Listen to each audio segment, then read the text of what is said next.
Mr.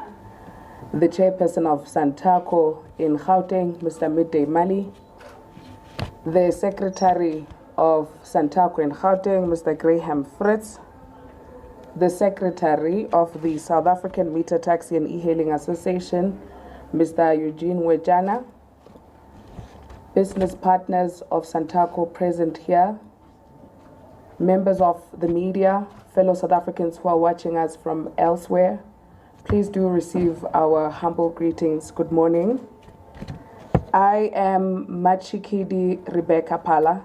I head the communications department nationally of the South African National Taxi Council, where I also serve as the spokesperson nationally, and I will facilitate today's media briefing. From the protocol observed, you already have an idea who are some of the leaders that we have.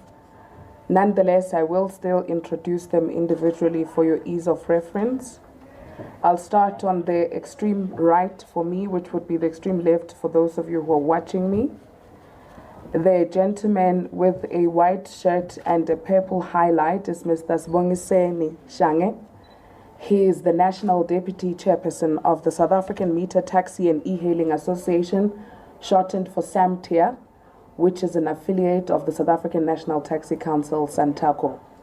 The gentleman next to him with a maroon or burgundy cap is Mr. Midday Mali. He is the chairperson of the South African National Taxi Council, SANTACO in Gauteng.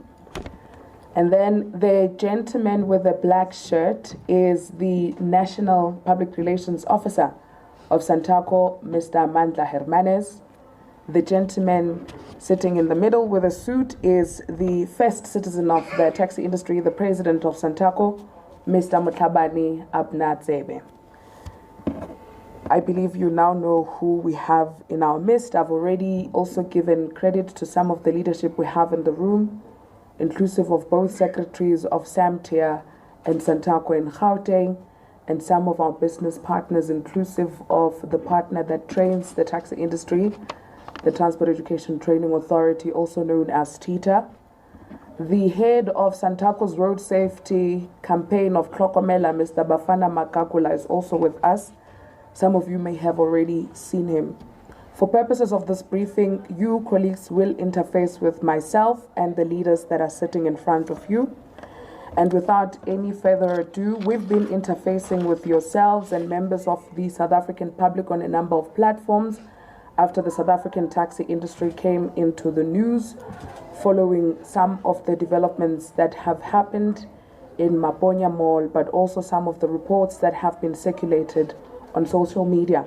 And so in addition to the engagements that we've been having with you as members of the media, we felt it might be important for the leadership to come and speak to you without time limitations, to explain everything, but also to give you an opportunity to sufficiently interface with your questions.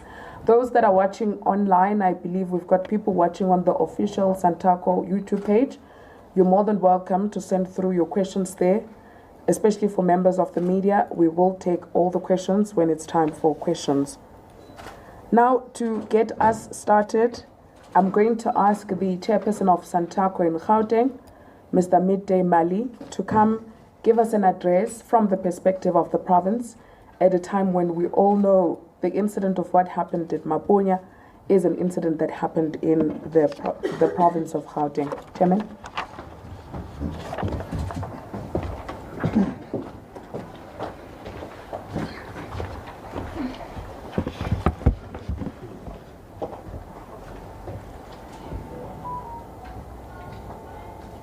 President of SANTACO, Mr. Abnatsebe, the national leadership of SANTACO is here with us today. SAMTIA leadership is with us here today. The fellow South Africans, members of the media who are here today, I will greet you all.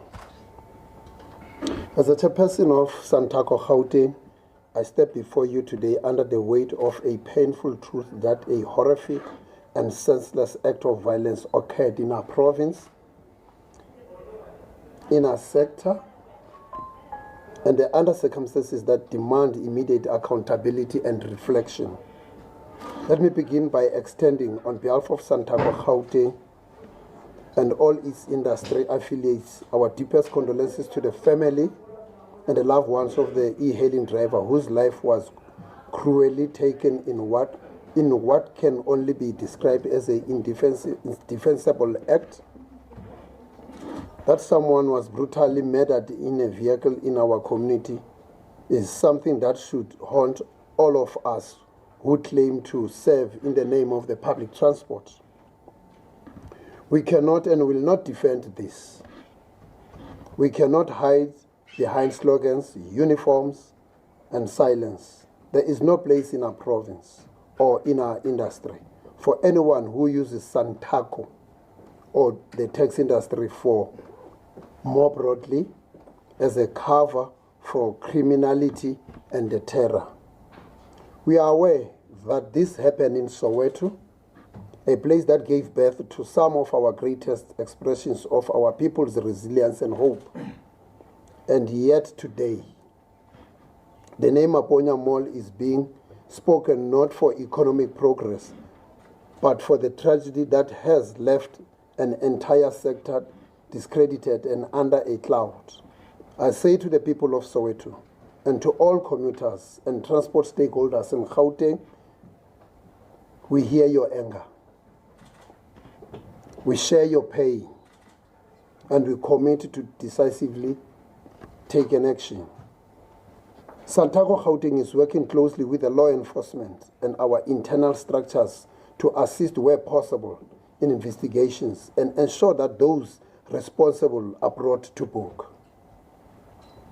This province has not been idle in its efforts to improve the taxi industry. We have significant steps to implement the resolutions of 2020 National Lekgotla, including conducting provincial endeavors in partnership with TITA to train drivers, operators, and marshals on our customer service and road safety. Launching campaigns across the key taxi rank, educate commuters on their rights, and to make public the channels for reporting harassment and abuse. Implementing the Hlokomela campaign, which seeks to promote safety, responsibility, and dignity within the taxi industry by addressing driver wellness, passenger care, road safety awareness, and prevention of gender-based violence and substance abuse. I must acknowledge that there is still much work ahead of us. The province has not been idle. We have taken deliberate steps to address the conduct of few who tarnish the reputation of the industry. This journey has not been without difficulty, tragically, and some have even lost their lives in the process. At some times, our fear or political caution, our associations have hesitated to take hold disciplinary steps that must end with immediate effect. Let me also address the growing concern. The reports that some of our patrollers and the marshals are coercing citizens not to use private cars, not to transport their own families, but to use taxis by force. This is unacceptable, unconstitutional, illegal. As SANTACO, and especially SANTACO Gauteng, we distance ourselves fully from practices. And we are currently reviewing all such report cases, to identify those possible. To every South African who has been harassed, threatened, and intimidated by someone claiming to act in the name of SANTACO Gauteng, I say, you have every right to transport your transport of your choice, who work with us, and report criminality to the authorities. We understand the responsibility we have as well. I think that is very much important. People, they would say SANTACO is not responsible. And we understand our responsibility as a sector, that we need to give service and protect the communities in our space. Work with us, I want to repeat, work with us to report this criminality to the authorities. We understand the responsibility we have as well to rebuild trust with you, guarantee your safety and work restoring trust between ourselves and you. We are not all criminals. We are not all violent. The vast majority of our drivers wake up 3 a.m. in the morning to serve our people with dignity and respect. We ask for your partnership, your vigilance, your forgiveness. Definitely this one, we need to be forgiven as an industry. Because this, at this stage, is still the allegations. Then the law enforcement has to do a thorough investigation and come up with a report. Not to excuse wrongdoing, but to build a sector that is transparent, safe, and responsive. As I conclude, let me leave you with this. Rebuilding public trust in the industry is not just about press conference and speeches, it's about action. It is about what we do after this moment. We will work harder. We will work smarter. And most importantly, we will work with you, the public, to ensure that strategy become a turning point. Ndiyabulela, kiyaleboa. I thank you.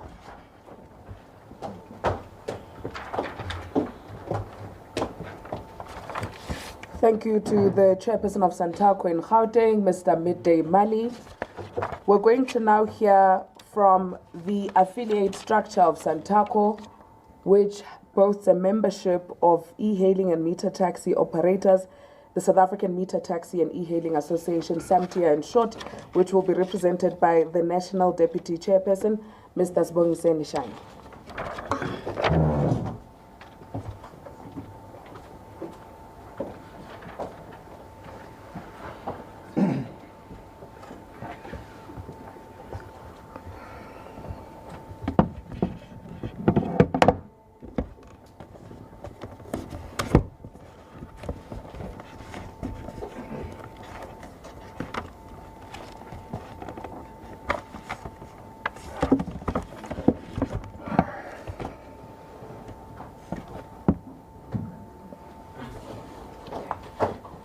Chairman, I'm told you are challenged in terms of height. If you could just wait a bit for me. Eugene, if you can just check for me outside if Baba Kakula can't assist us. Because we can't see them. Can you see him? Or should we lower the mics? Might be a challenge, no? Okay. Baba, if you can just assist there. At least I've got heels on. Baba Shane. Bit of a post. I don't know what we can do. To help you. But put something. I'm able to come. We need a box. This way. We need a small box. Small box. Ha.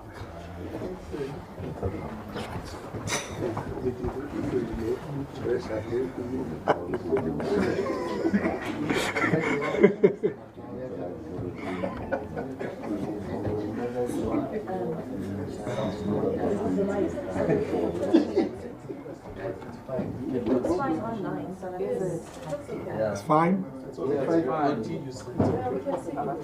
Oh. Otherwise, you must spoil your lips. Okay. President Tseber,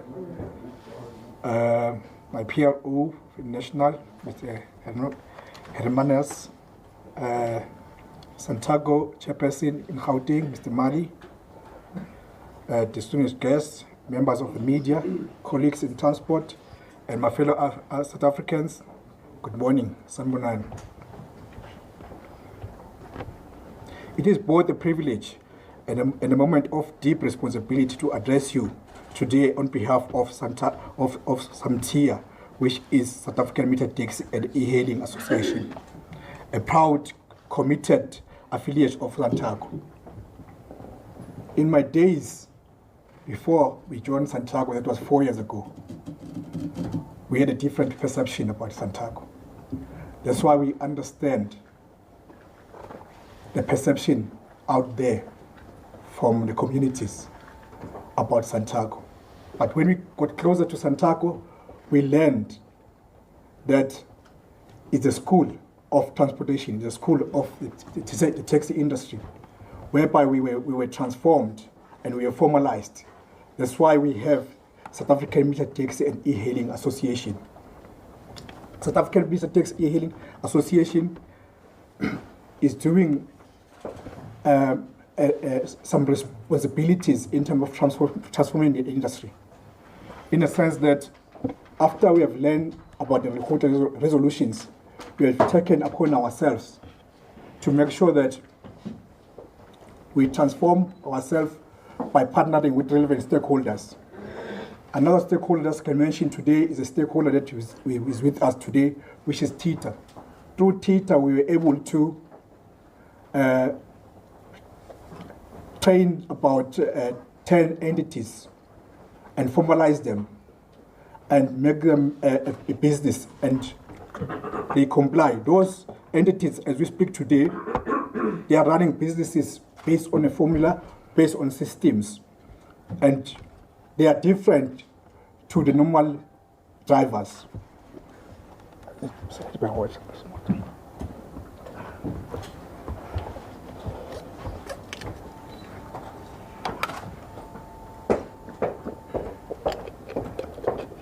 Over the years, it's been a decade now, we've realized that the industry has been fragmented and it has been distressed due to informality and due to non-compliant. But instead of us complaining and crying and being crying babies, we decided that we need to do something about it.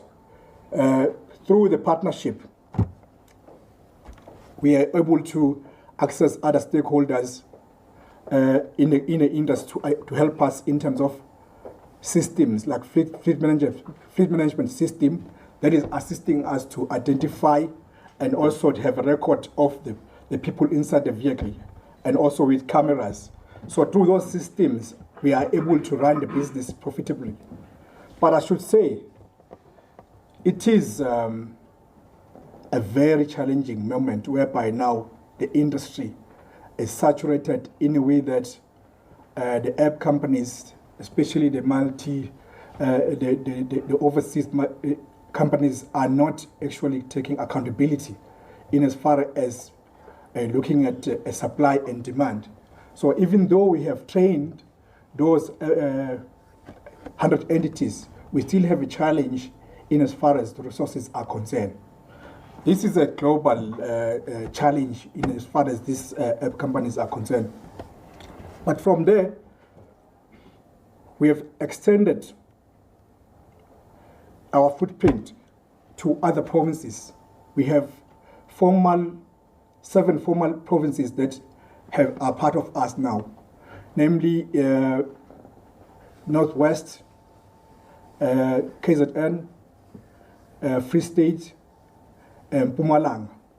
We are calling upon all our brothers and sisters that are on e-hailing to come closer to us and to formalize and to make sure that we comply and to make sure that we are part and parcel of the Apex body, because of Apex body is channeling and advocating unity, transformation, professionalization, and also innovation. Through that innovation, we have welcomed the youth. Through the policy conference, we welcome the youth, and to make sure that the organization become innovative. As I'm talking to you, I got my leader here who falls under youth. My secretary, Eugene Mochana, who is championing the tourism desk in SANTACO. Through that tourism desk, we have realized that we're playing a very big role in domestic tourism. 80% of the domestic travelers are actually being transported by the industry. But all along, because we've been working informally, we didn't realize that we have partnered with the tourism sector, and the tourism sector is willing to work with us and formalize us. Through realization that we can't do it alone. We need to have partnerships and partnerships that are professional and partnerships that are from the private sector.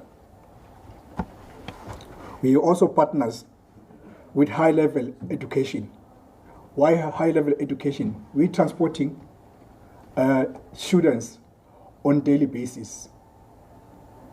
Millions of students that we are transporting. We want them to be part and parcel of the future mobility research so that we realize the change and we realize that the industry does not stand stagnant.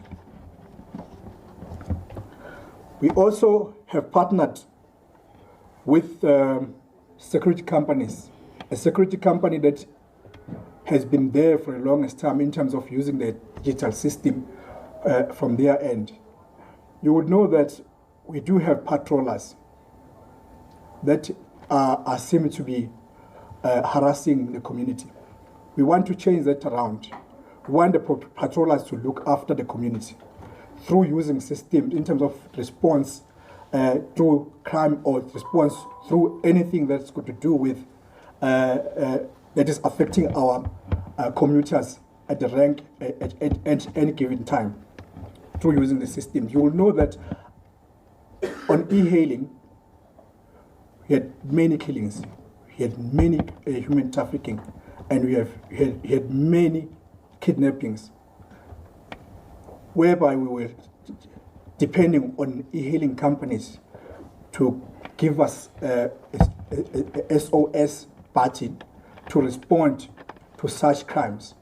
But by us partnering with a reputable a company that is going to provide us with systems, we have decided that we don't want to be confined by these app companies, but we also need to respond and to know who's in the picture and who's working with us.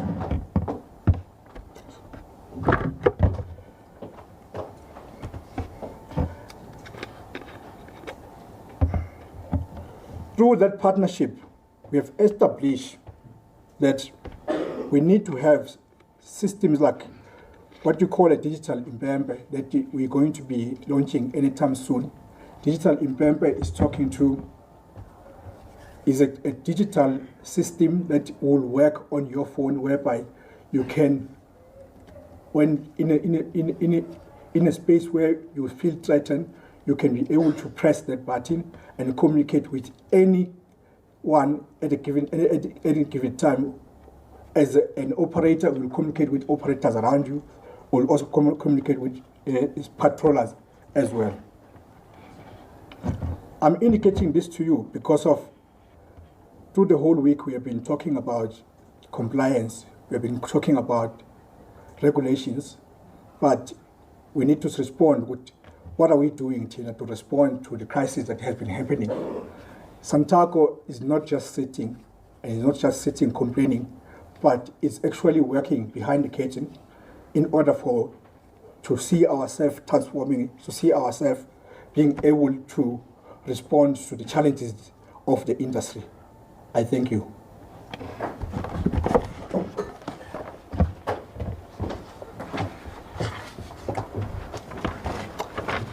Thank you, Mr. Sibongiseni Shange, speaking on behalf of an affiliate structure of SANTACO, the South African Meter Taxi and E-Hailing Association.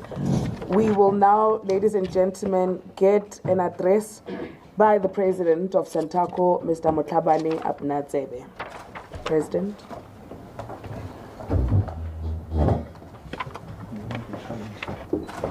I think it's the same thing. I'm better than you. Yeah, thank you so much, colleagues.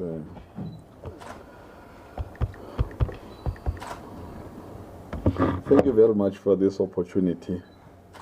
And good morning, colleagues, members of the media, fellow South Africans,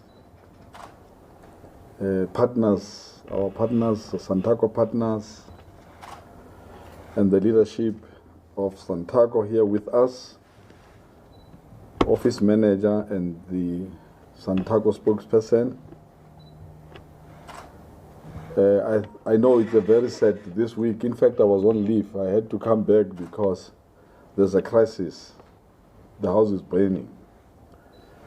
We gather here today, colleagues, under very painful circumstances. Last week at Maponya Mall in Soweto, our nation witnessed an unspeakable act of violence. A young e-hailing driver, just 27 years old, a brother, still to be a father, and a breadwinner for that matter. I was listening to the sisters when he was talking on TV, and I was touched. Who was brutally attacked, his life taken in the most horrific way. And another driver was injured, vehicles were set alight, and the entire community was shaken to its core. To the family of this young man, I want to say from my heart, we are deeply sorry for your loss. Condolences. You entrusted your son to this country, to the promise of honest work, and that trust was betrayed by violence. We stand with you in your grief, and we also extend support to the injured and to every community member who was traumatized by what they witnessed. And we want to also confirm, we've seen family asking for support. As SANTACO, we are ready to take care of the body in partnership with Teboletu, a funeral parlor. I've sent my team to talk to the family if they would give us that right to take the body from Gauteng to KZN and also to bury the body. All sponsors can take care of other stuff, like your catering and other stuff. So, colleagues, this is one sign that we are the engine behind the nation. SANTACO cares. And we also spoke to some Soweto ministries because we need divine intervention in this regard. After the funeral and everything, we are sending a team to go to hospital to check on those that are still in hospital. And after that, we will do a prayer day or a prayer at Maponya Mall.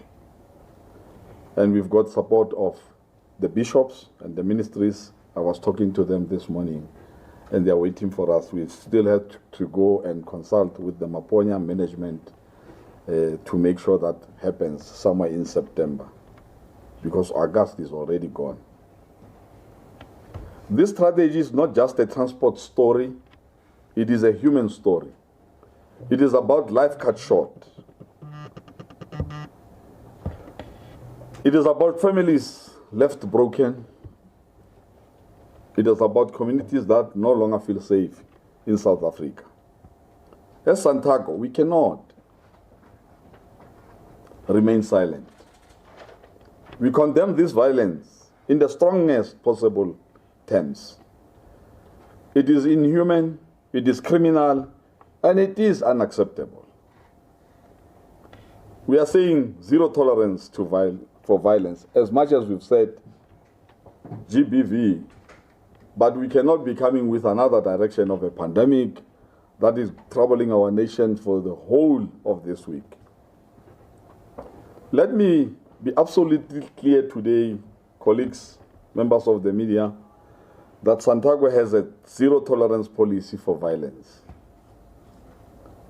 Any operator, driver, or member of our associations found to have been involved in this attack or any similar act of violence will be immediately expelled from our ranks. And this is just not a talk show. It's a promise that we are saying to our members, enough is enough. We cannot continue like this. Associations and as employees in the industry, we must be responsible. The leadership must take responsibility of actions that are happening in their space of operation. Their cases will be handled directly to the police, and as SANTACO, we will support full prosecution and we will never defend or shield perpetrators. Violence is not a competition. Violence is not a conflict resolution. Violence is crime.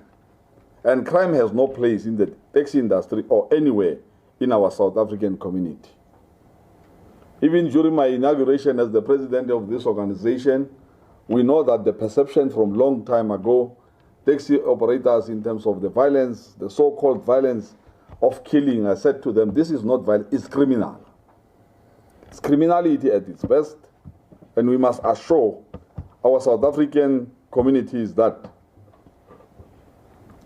heartless as it is, SANTACO and the whole taxi fraternity, we must admit this criminality that is committed by criminals in our name. We humbly ask for prayers from the community as we also facing the infiltration by criminals as we are cleaning up the industry. Someone said there's a lot that we are doing behind curtains and the future looks bright for this industry. The first week of September, we are just about to test the first of its kind, the cashless system in the taxi industry. And we've got what you call formalization in terms of forming companies, which our own SAMTIA has. There's 100 companies trained by TITA, and then all that was left was implementation. Now, we don't want to be seen like spaza shops. The history of spaza shops in South Africa, where the third force will try and distract and make us to lose focus. Law must deal harshly with these criminals, just like it does in other industries.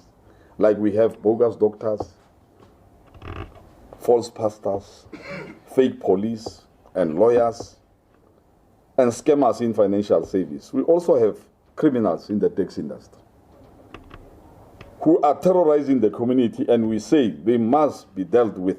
And we are here to assist police when need. So you must remember, colleagues, that sometimes to discipline, you need law enforcement. When a criminal commits crime, he or she must be arrested. And we no longer even deal with the step aside. We will say immediately membership must be ceased. Because we cannot allow a situation where we create more offense and more widows. That club is full. There's no longer membership for widows and caused by criminals in our space and in our name. We need to be accountable and we need to lead. We know that South Africans are very angry and disappointed. Many are asking and many are still saying we are bullying. Bully, our members are bully. And I was talking to my colleagues, what is happening in the space of provinces, regions and associations?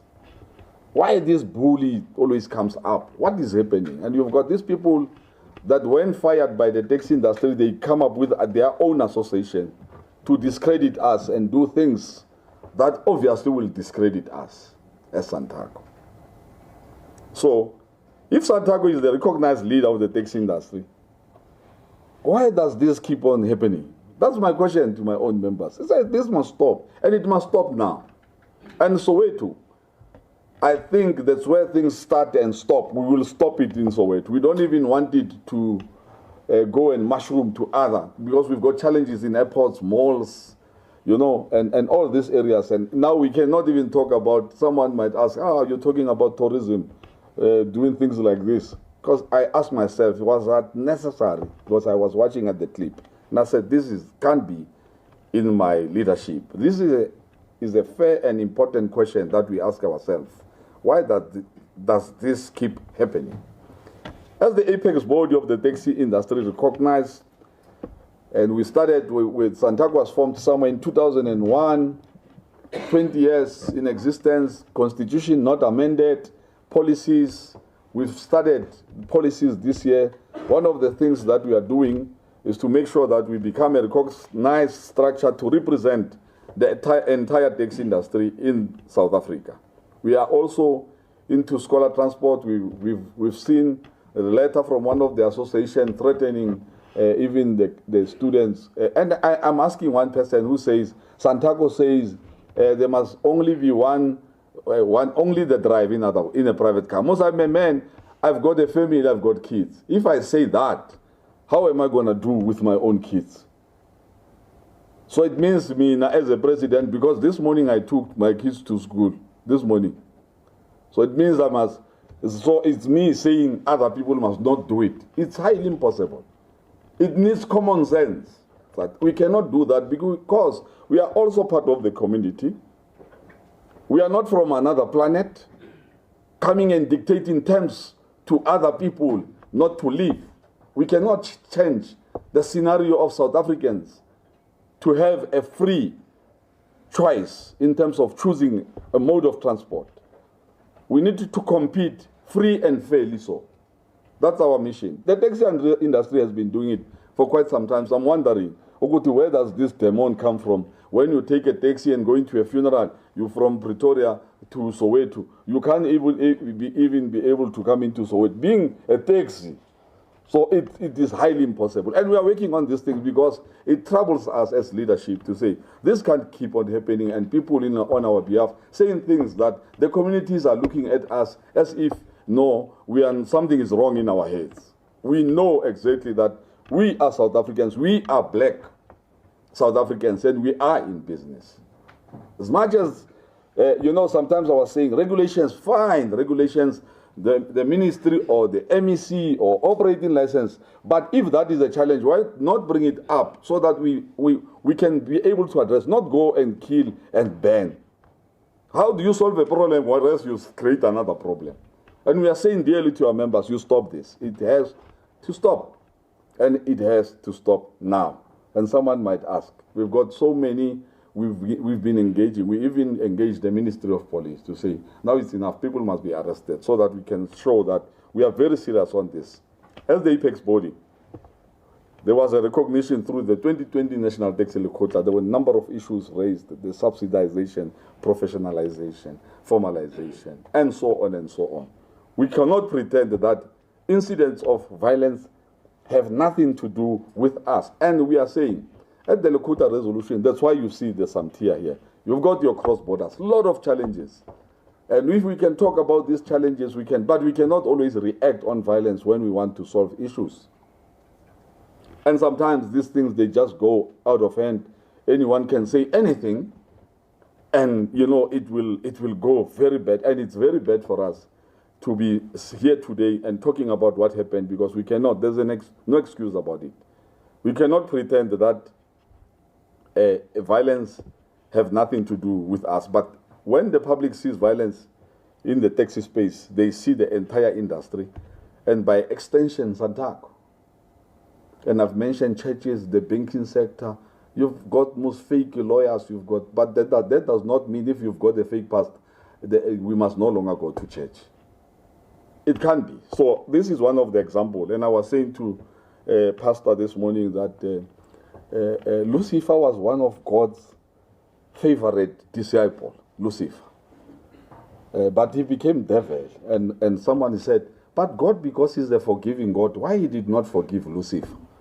It's because Lucifer never asked for forgiveness. So SANTACO is coming forward to say, forgive us. We are working on this. And we want divine intervention. God is not a sleeping God. He will always listen. Someday we'll get an answer. Who's behind this? If it's a third force, we want to see him, because we will never vanish, as Pastor Shop says. It has happened to Pastor Shop. We've learned our lesson. We know. We are in South Africa. Let me also address a matter of ongoing confusion about SANTACO's role. 2020 National Tax Quota is an apex body, of course. And someone who might be surprised why SANTACO, and because we are an apex body, we are a council, we are not an association, but we've got affiliates.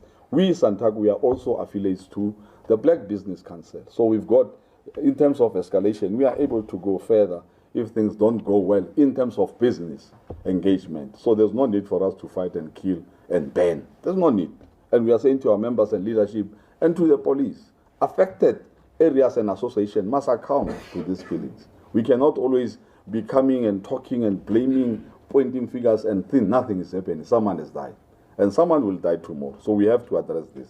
So a historic gathering of government, which is the 2020 Lakota and the taxi industry, it was resolved that all operators within the public transport sector must converge under structured representation with affiliation to SANTACO as the apex body.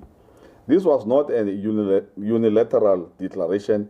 it was a joint commitment to build a formalized and a regulated, professional and inclusive industry that better serves our people.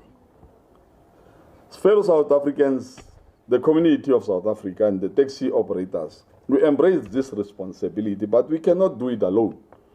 Tackling violence and transforming the industry requires collective effort. Government, law enforcement, communities, and the taxi industry working together. Because I normally tell people, if you've done that, then it means the one who does that, what happened in Maponya, was moving very fast. If you want to move fast, walk alone. If you want to walk far, far into the future, let's hold hands. And we will show the enemy that, no, this is not your time. SANTACO is here to represent.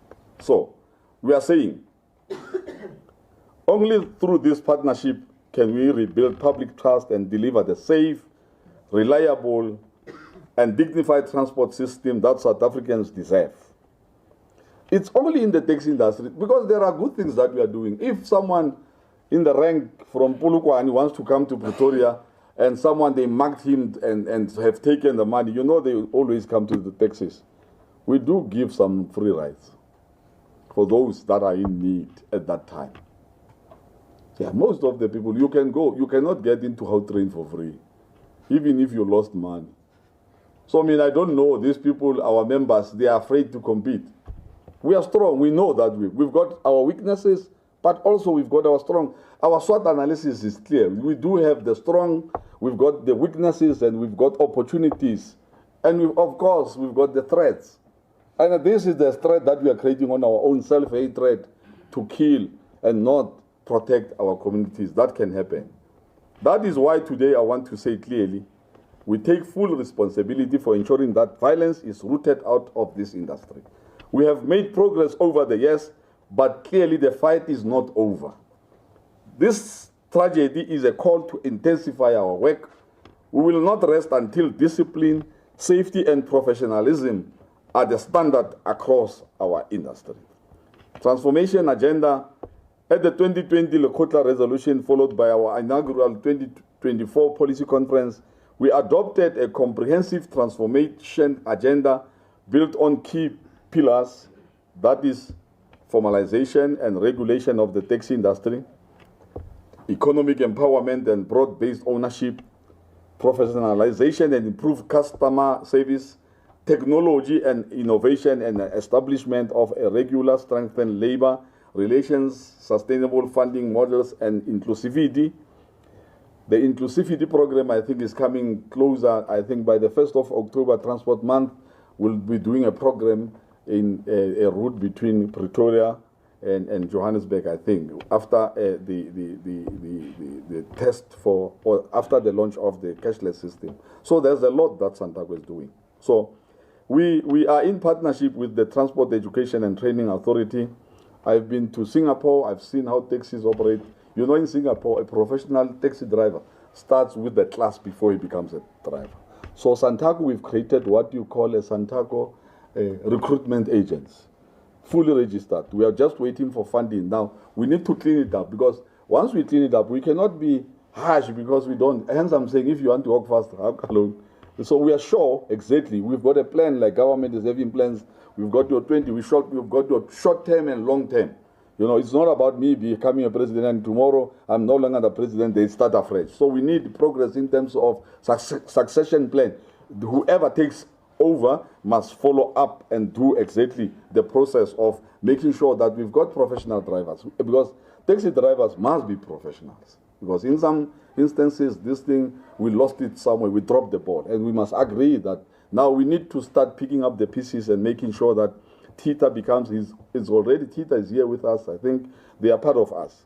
For example, they equipped taxi operators with essential business acumen, and we've got Toyota, which is in partnership with the University of Pretoria, and there's a lot of graduates that have graduated from the taxi sector. But you know, once people, they graduate, they go for greener pastures, then you can't keep them and say, we cannot stop commuters, whilst we cannot even stop our own graduates. When they graduate, and some, they come into your space, be it media or be it transport, but we are trying to own up this sector, to say, now let's see how best. Now we are busy with the University of Johannesburg as well, through the influence of SANTACO. We are engaging thoroughly so that we can be seeing this industry having women drivers, if not 30%, at least at the most. The Lakota resolution resolved that in leadership roles, we need to give 30% to women leadership. It's just unfortunate that today I tried to get women to be here with us, but unfortunately it was very late. You know, Mama, they've got duties when they wake up in the morning already. When you tell him 6 o'clock in the morning, it's not like me. She already, they've got engagement. So apologies for that. But this is one of the things, colleagues, that the taxi industry is working on. And we are saying our road is long, but we are focused. We'll never, and we'll never lose focus, even if they are trying to derail us, but we will keep on fighting until our members listen to us. It's very difficult to have more than 300,000 members that you are running, and you think that when you talk, they will listen at the same time. So some they don't even listen to us. But dear members, the background to the conflict. Now that I have given you the inner workings SANTACO as a taxi council, I will now get to the crux of the matter at hand. The Competition Commission Provision Report on e-hailing as a taxi council. E-hailing and meter taxi 2020 highlights several systematic issues that have contributed to tension between traditional operators and e-hailing platforms. Key amongst these are uneven regulation and enforcement. While both e-hailing and meter taxis are subject to licensing under National Land Transport Act, poor enforcement has resulted in an uneven playing field. An estimated 79% of e-hailing operators operate without valid licenses. It's another matter, and say it's not an excuse that people must ban cars and shoot and kill. No, it's not, can't be. Pricing and area restrictions. Meter taxis face rigid area restrictions, leading to higher operational costs, while e-hailing operators enabled by digital platforms operate across municipal boundaries, your inter-metros, and obviously some they are even inter-provincial. This has intensified perception of unfair competition. And safety concerns and no-go zones, you've seen on the news, you always have our sisters raped and this, because, you know, there's a number of challenges that we have. So someone to get transported but not even be sure that I'm safe, and which we want to address from both the e-hailing sector and the minibus sector as well. So, safety and concern. The Commission noted that the conflict has heightened safety concerns of passengers and drivers, with certain areas becoming unsafe and inaccessible for e-hailing services. These findings confirms that structural and regulatory weaknesses rather than individual operators are at the root of the conflict. We acknowledge that weak enforcement contributes to tensions, but weak enforcement is no excuse for violence. I was asking one member and say, why can you give me a brief of what is the problem in Soweto? You were saying there's 3 groups. You've got local Soweto guys, then you've got the hostel, and you've got the Nigerians, they call them that. So you've got 3. So I said, oh, do you think this is internal? Possibly so. How? And then I said, now, okay, the minibus, and you could see that, no, something is just not right.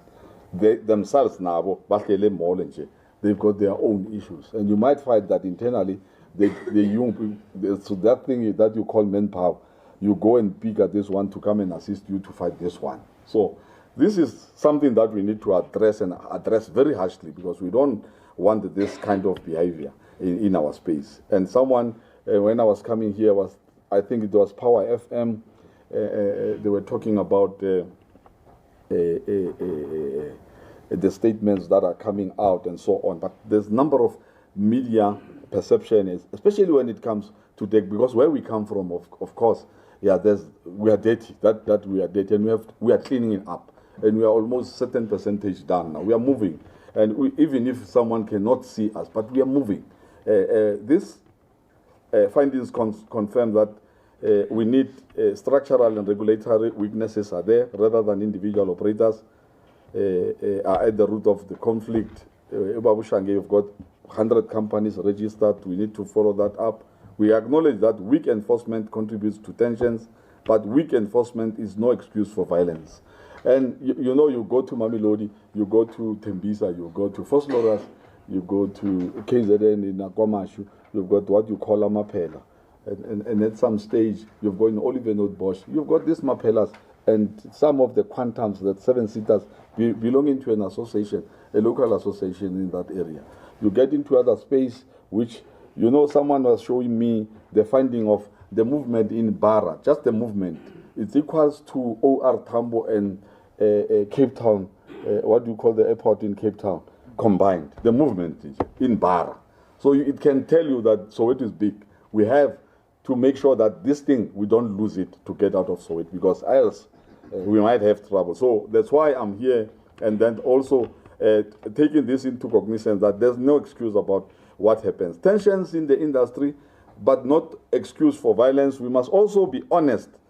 Tension exists within public transport. It happens. Sometimes you find out, you wake up in the morning, buses are stopped in the what do you call, in Mpumalanga, Limpopo, somewhere in Marapian, stopped literally with full loads going to work in the morning. And these people are using quantums to stop bus. Hey, man, how do you stop a bus? Are you able to ferry Lo Mama or Yema Kishin that earns only daily, he works once a week? You stop the bus. You're creating job losses. But we've got a space. We are engaging Saboa and other structures of the buses. How can we work and have a collaboration? As SANTACO, we are saying, let's have an open strategy to talk to other stakeholders in transport sector, not fight and stop and close roads, kill, ban. We can't. Minibus and midi taxis, meter taxis, e-hailing services, cross-border operators and scholar transport, all of these sectors serve 18 million of South Africans every day. Sometimes competition over routes, customers, or operating space creates conflicts. You know the history of the taxi industry. Always when there's a conflict, they kill each other. You ask, what is the problem? Route. How route? Now that one is now you're starting another one. We cannot allow this to come back. There is also a new trend of criminal elements where criminals hide behind the name of the taxi industry to commit heinous crimes such as kidnapping, killings, extortion, drugs, violence in all forms of. The list is endless. These criminals do not represent us. They do not represent the taxi industry. This is sadly the country we live in where crime has become rife. But let me state clearly, no tension, no dispute, and no frustration can ever justify killing or threatening another person. There is no justification for what happened at Maponya Mall or everywhere else in the country. None. An immediate intervention at Maponya Mall is needed. In the days after this strategy, we worked with the industry leadership, Gauteng provincial government, e-hailing representatives, mall management, and community leaders to calm the situation. And we are still going to go out and make sure that we visit those families and go to hospitals and make sure that we take over what we've started to bury that body that was burnt. I want to acknowledge the leadership of MEC Kediboni Diale-Tabela, who convened agent talks that produced concrete solutions. We are here to support any move that will bring stability in Soweto. Together, we agreed on the following measures. Justice for the victim.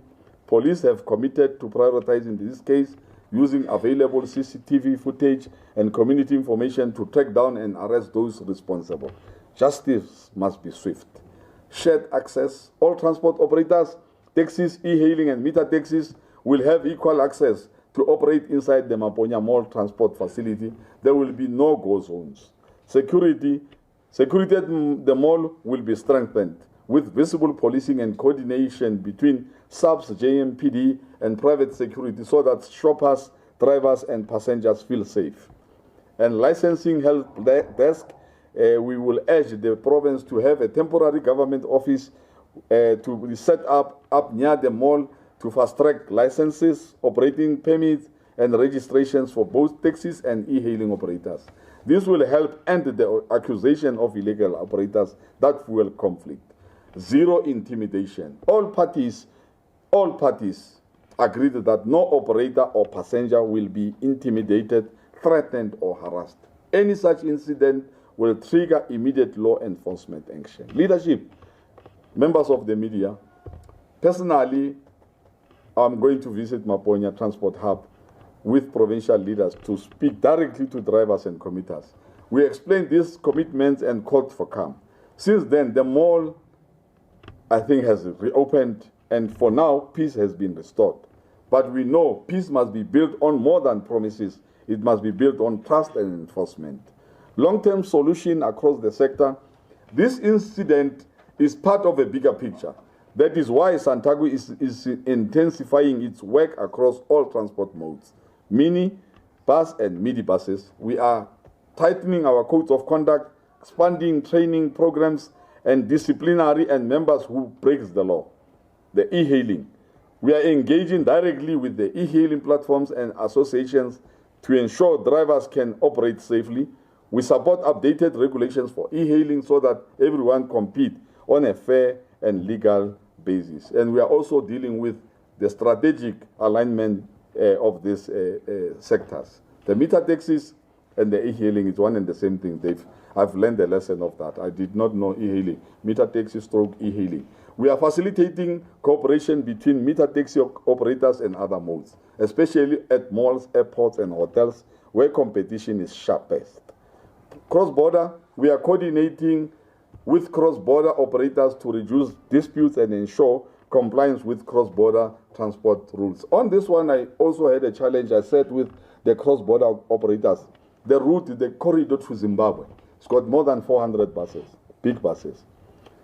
Only one taxi loads from Johannesburg to Maputo a day, but it's more than 50 buses loading every day. And I asked the reason why.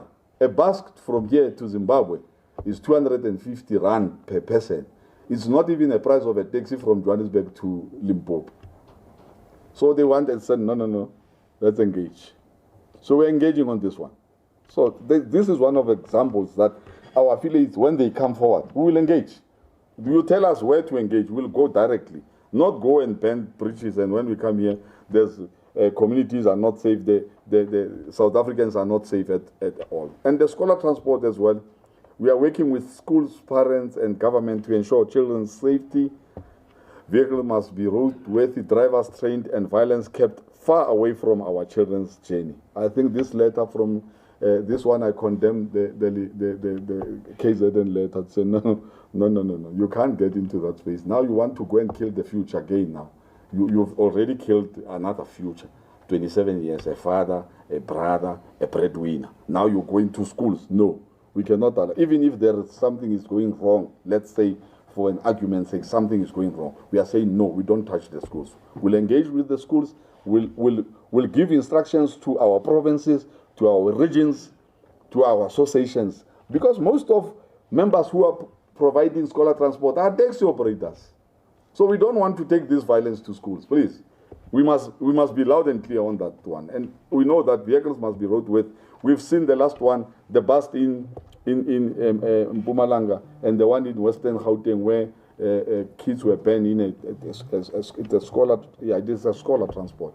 We are looking at these things and we want to end. These are not just abstract commitments. They are part of SANTACO's responsibility as the apex body to bring the entire industry under a culture of discipline, professionalism, and peace. SANTACO's position today, we condemn all forms of violence, all.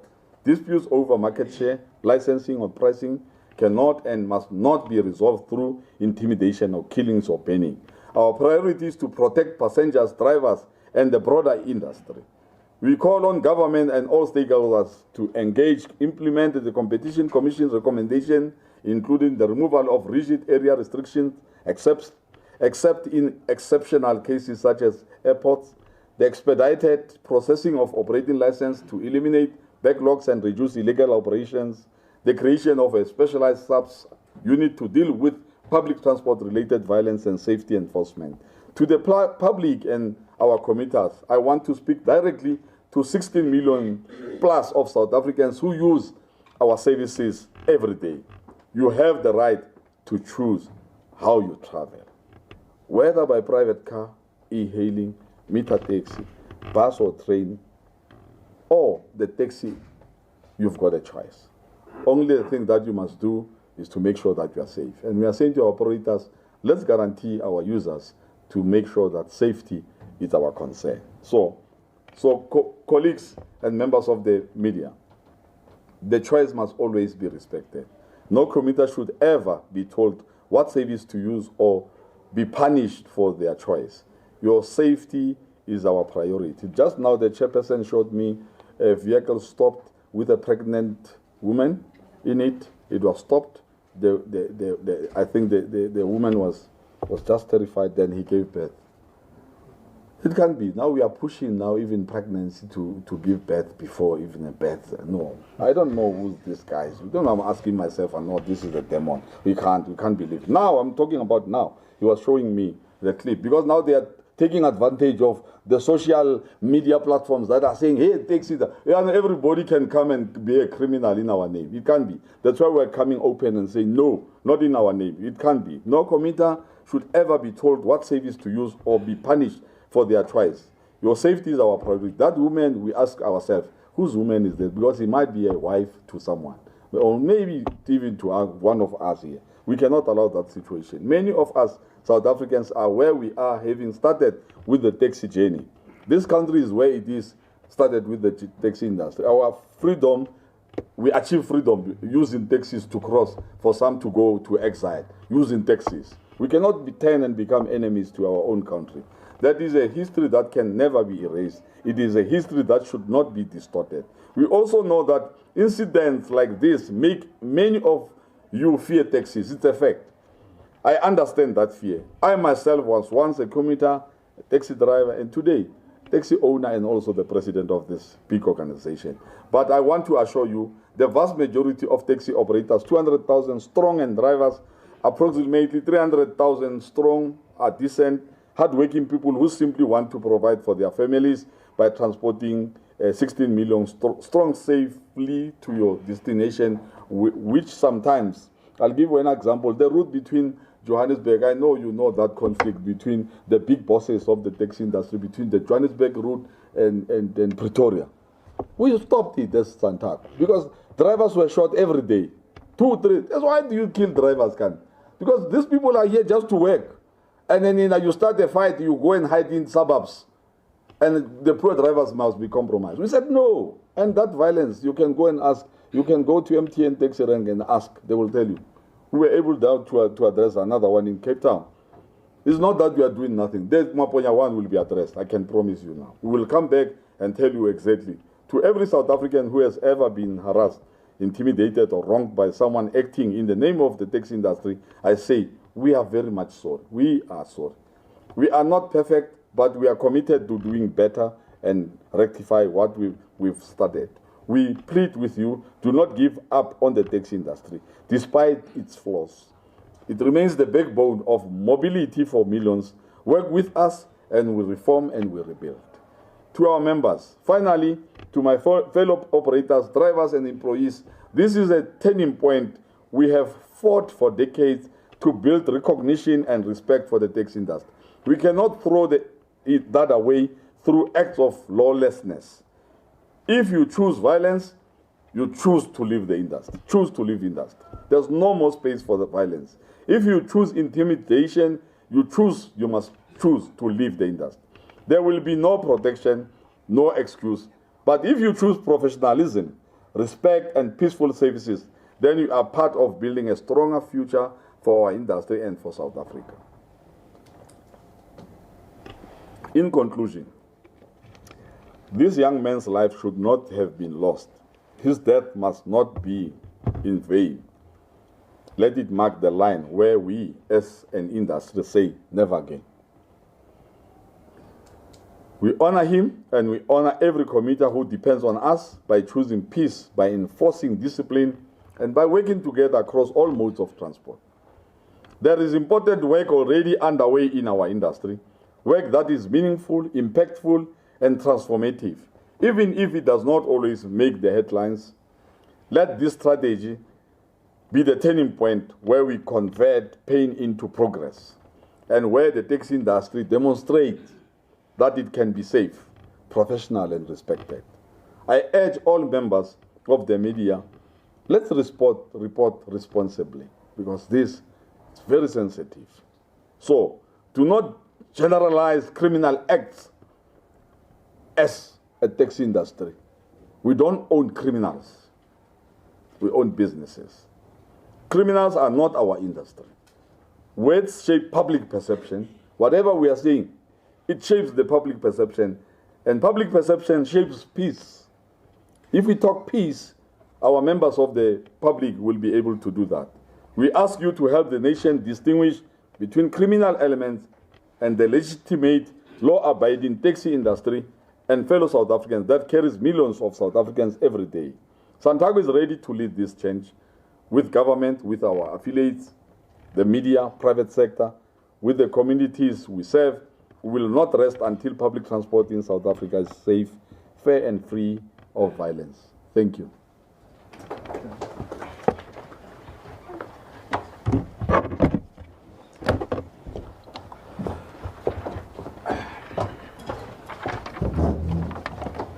Thank you, President. Ladies and gentlemen, that was the address of the President of SANTACO, Mr. Muthabani Abnatsebe, to whom we appreciate the commitment to offer support to the family of the 27-year-old Siyanda Mthokozisi Mvelase. And we want to reiterate that we'll be reaching out to the family. I'll ask the Public Relations Officer, Mr. Hermanes, to please come and give us a summary, essentially, of the sentiment as expressed by the Council today. Immediately after that, we'll take your questions. For the colleagues that already have to do crossovers, please just drop me a text so that we can arrange as the PRO is speaking.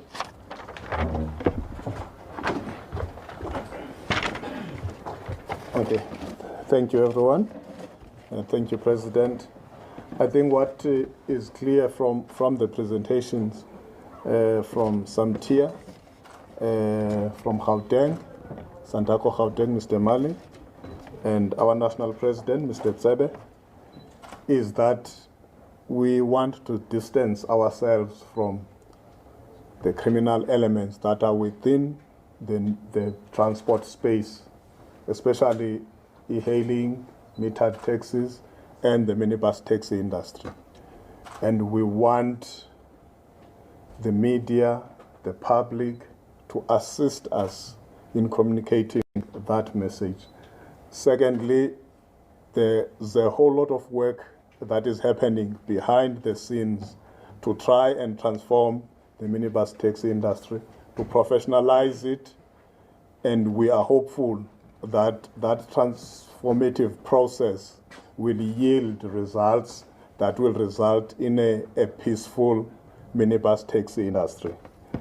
And also what is clear is that as the SANTACO, our livelihoods actually depend on there being peace within our space, because peace or violence chases away our customers. It takes us a step back as we try and move with the times. We cannot be acting as if we are in 1985 when within the taxi industry it was the survival of the fittest. So those things are very clear. And also what is clear is that we will support the family of Ubaba Mvelase. And we are not proud to do that because he should not have died in the first place. But we have to own up as the minibus taxi industry and right our wrongs. And also, lastly, this is not going to be just a media conference and then we go back to business as usual. We have taken steps. The President will visit the Maponya Mall. We will engage with operators who operate in that rank. We will engage with the community of Soweto.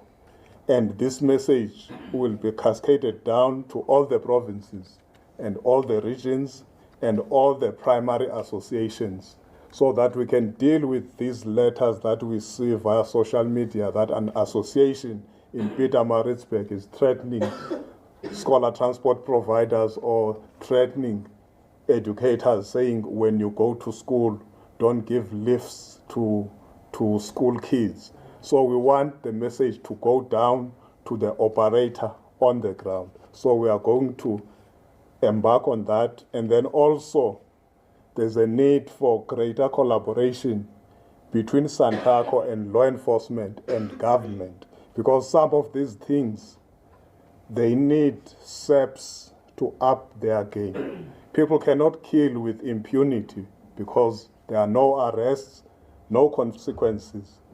You know, one of the things that will assist us in dealing with the violence is when you kill someone within the industry, there is a high probability that you will be arrested and convicted. If there isn't that, then the incentive is there for people to think they can act with impunity and there will be no consequences for their action.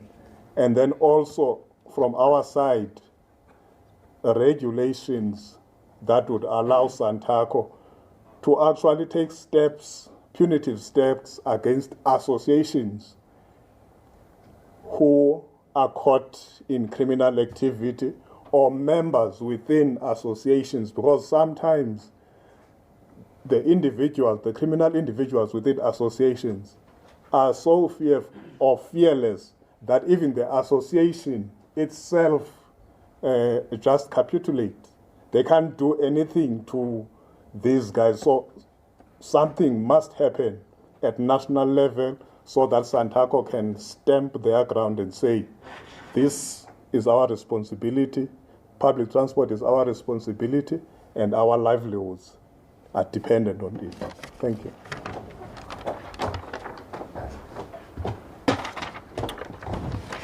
Thank you, PRO. The colleagues working on the sound, please help me by standing ready with the roving mic. Colleagues, thank you very much for having listened through. It's now time for you to pose your questions. By show of hands, please do that. For the colleagues that are following the proceedings online, we've got over 240 colleagues of media in the WhatsApp group of SANTACO. All of them have my number. If they can please just direct.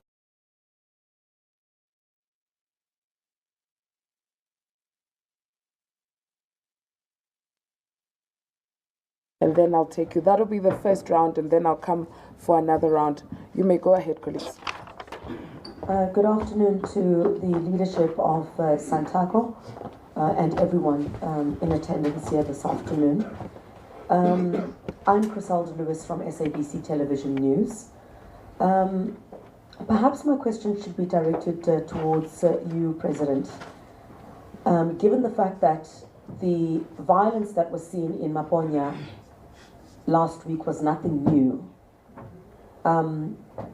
the pockets of intimidation that residents have often spoken about, have led to that community living in fear. And it's not just Maponya, because unfortunately there emerged then the dead body of an e-hailing driver. But the concerns that were raised were about many other malls where the very same treatment is being used, where the allegation is being made is that taxi drivers simply do not want e-hailing drivers to operate from certain areas. If you want to get on e-hailing transport, you'd have to walk a certain distance away from where the taxi would feel they should be boarding some of the people who want to go in there. This violence has been happening in Maponya for years now. And perhaps you say behind the scenes, something has happened. But for the general public, nothing has happened. Somebody else has died. 2 other people are injured. And the sense that we get from the community in Maponya is that they're even too afraid to go to the mall. There are no-go areas. We know about the situation in Pretoria. There are some e-hailing drivers that cannot operate in Pretoria. And then what happens is that if an e-hailing driver operates in Pretoria, your taxi is stopped, you are paid a fine. You must pay a fine. Even in Tembisa, you must pay a fine in order for your car to be released, because they will ask you, wenzani lana. So there are no-go areas in South Africa, and I get the sense also from South Africans that they're upset. It's good to hear you, a president, speak about the fact that you say that each and every one should have the opportunity to get on whatever mode of transport that they want. But what have you done about these rogue elements within your structures? Okay. How many people have been suspended? How many people have been taken to task? Okay. Because ultimately, these are individuals that sit under you as an umbrella body. If they are a law unto themselves in their own associations and you are not able to deal with those aspects, that also falls on you, not having to be able to deal with the association itself. Because what is clearly demonstrated at this point, President, is a community that is living in fear. At what point do you reach in South Africa where you cannot even get on a taxi or choose with your money what you want to do with it? It's like forcing me to buy a loaf of bread, yet I need to buy milk because I need milk this evening. Okay. It doesn't make any sense. Thank you so much. Okay, let's move to the back. Veronica Mahwadi here from Newsroom Africa.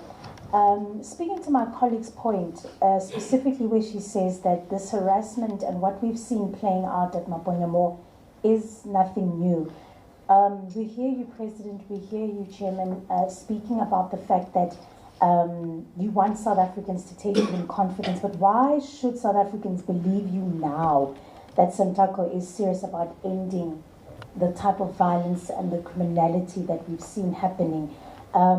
It also brings me to the issue about barring ordinary citizens from picking up relatives, picking up friends, colleagues on the road, being told that they cannot, essentially have lift clubs in public roads that are open to all South Africans. I believe that if we didn't have the kind of access we do now to cell phones, to footage, and videos being circulated as quickly as they do, we wouldn't be sitting in this room. Because again, that is nothing new. It's been going on for a very, very long time. And I think also just, where do citizens get help? You say they should report to the authorities. But if I'm a person who's intimidated by a taxi operator, what are the channels that I can use to report the ordeal that just took place? Where do I go to say, look, this has happened, I need someone to be held accountable? Thank you, Veronica. Let's move to Kiani. Colleagues, I appreciate the patience and the vigor with which we want to ask the questions, but I would ask that we keep it as brief as possible so that the leadership also knows which one is a question and which is a comment. Go ahead, sir. Good afternoon, President and your colleagues. Mine is just to find out from you, as the PRO has rightly said, that you would like to work with law enforcement agencies to have the situation in Soweto under control. I'm sure, President, you will remember that the Commission of Inquiry into Political Killings, into taxi violence, recently or previously found that among law enforcement officers, there are those who are taxi owners. Now, I want to find out from you as to, I'm sure you are aware of that, those findings. How would you expect some of those law enforcement agency officials to work hard to stop the violence, while on the other hand, they are alleged to be taxi owners? Please just also indicate the media house you're from. I'm from Taxi Guardian magazine. Thank you. Okay, you can. And the last one, just quick one. Cool. Please keep it brief. Soweto is a complex area, as you rightly pointed out. And you know there are structures. Your UTAF, your Soweto taxi services. I just want to find out if you have been in contact with them, just to make sure that you are dealing with the situation equally as the apex body of the taxi industry in SANTACO. Thank you very much. Thank you. The colleague just in front here, Mobi, Kiani, if you can just pass it here. Thank you. Can you please not stay? Yeah, go ahead. Not out of respect. Yeah, go ahead. Dumela. My name is Herman Moloi from Sowetan newspaper. So the burning question had been asked by Griselda and Uvero. So I'll just like to add on those, looking at Ubabasi Shangi. Babshano, you spoke about a digital impact. So how far is that process? Where are we? And then to SANTACO, is there anything or any proposal that you have made to a government to try regulate e-hailing services? Thank you. Thank you very much. Gentleman at the back. Thank you so much. My name is Khaurelo Magolero from UFM. President, there's this practice of patrolling, so they say, when they are manning the roads. Is this a practice that you have sanctioned, and how does it work? What exactly are they patrolling, and under which legal provision are they doing so? And equally, just explain the fining, because they will say, no, you must pay a fine, which to me appears to be a thumbs-up figure that whoever would have cornered you on the road giving a lift to a friend would come up with. And as SANTACO, would you say that your word is final on these affairs? Because just on the aftermath of the incident there at Mapolenya Mall, we spoke to the National Taxi Alliance, and they flatly denied that that incident had anything to do with taxi operators. So I'm just trying to check whether we would not have a situation where you come here and speak and other operators say, no, those ones don't represent us. Just how far does your authority go as an organization? Thank you very much. Colleagues, we'll do a second round of the questions. Maybe if you can take the microphone to the leadership so that they can answer from where they're seated. The reason for that is? You can't. Okay, cool. All right, that's fine. President, you will advise us in terms of how you will spread the questions, because you are all leaders in your own right. And as the answers are being provided, especially what Mr. Magolero was just saying now, it must be clear that SANTACO did not also own up to the incident as being understood to have happened or being done by our members. That's why we've been saying criminality must be understood for what it is, and law enforcement must be allowed to do their investigations. President, I'll take a cue from you in terms of who you nominate to start first, and then you can sort of come in to close up with the first round.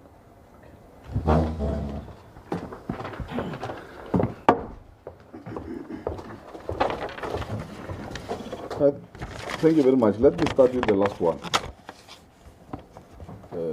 Other structures, and I've said it, the Lakota resolution by government.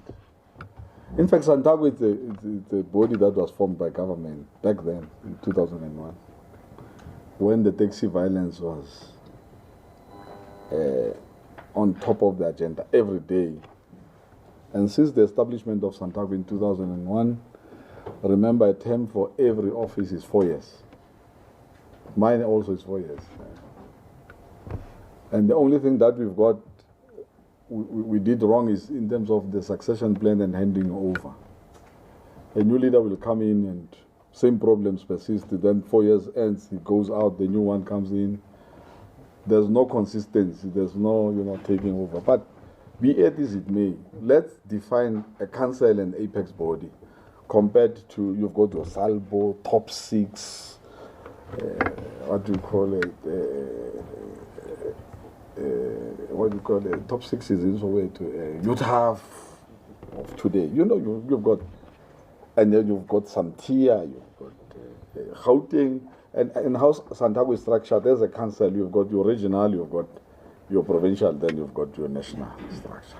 It's like our organigram, and we've got executives. I'm also an executive president because I come every day to work.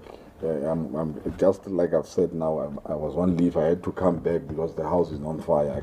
There's no excuse about it. So, SANTACO is an apex board. And someone, you'll go to him and say, hey, these guys are not representing us. Hey, it's always a case. But here's the matter. As media, if SANTACO was quiet, what were you going to say if I say they don't belong to me? It's an apex board, that's why I'm here.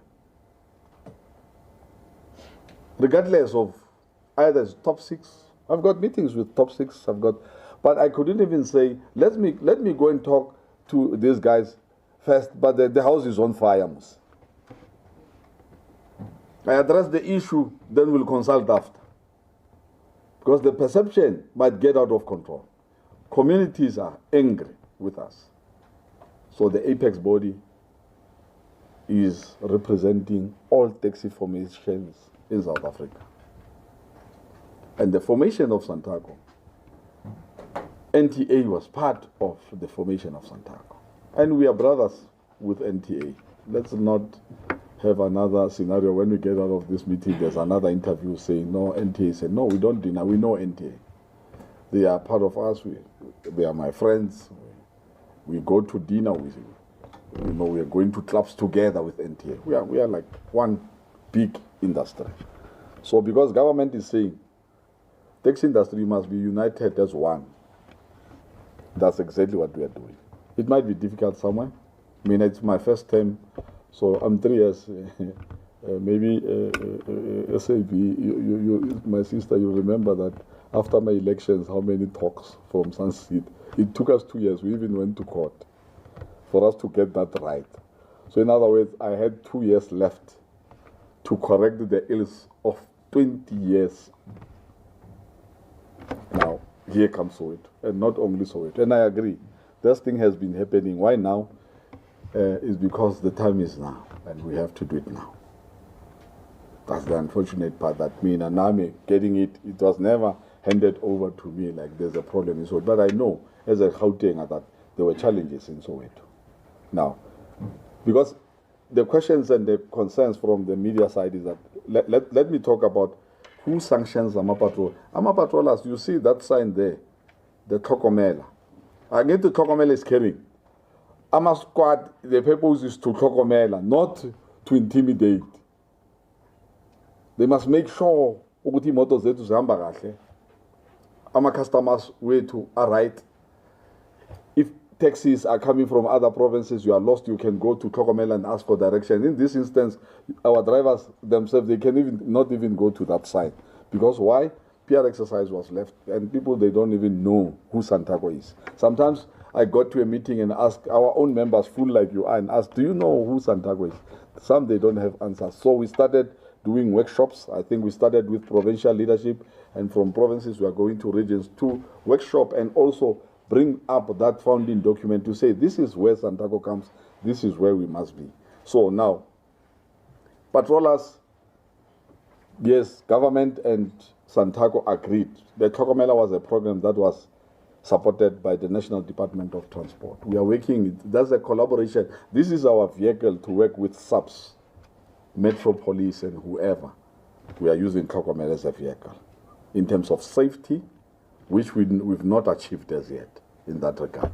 We are in talks with Toyota, we are in agreement. Toyota is because we don't have the capacity in terms of support for vehicles.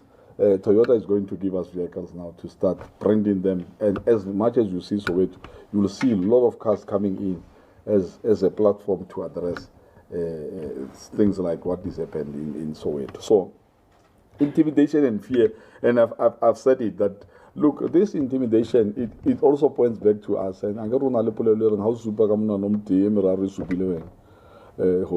when I'm saying communities must not use private cars and intimidating them in some malls, and this was a problem from national provincial government to say when they develop a plan for a development in a particular area, they don't consult transport, they just do it. Mall of Africa is one example. You remember, this was not even the e-hailing, was taxi to taxi. People died there. And we said to the malls, we even consulted the airport and main lane. You see there's a rank now. We said, no, do separate entrances. This side, it must be minibus, the other side, don't mix them, because that is the remedy for a conflict, of course. And some malls are doing that.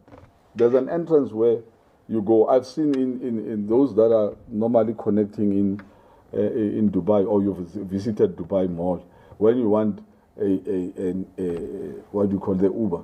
There's a separate, even there's a sitting arrangement where you sit and wait, and there's a door, cars are coming here, picking up. And then you've got another mode that is using another platform. We cannot share platform because we know that sharing a platform, they will obviously disagree.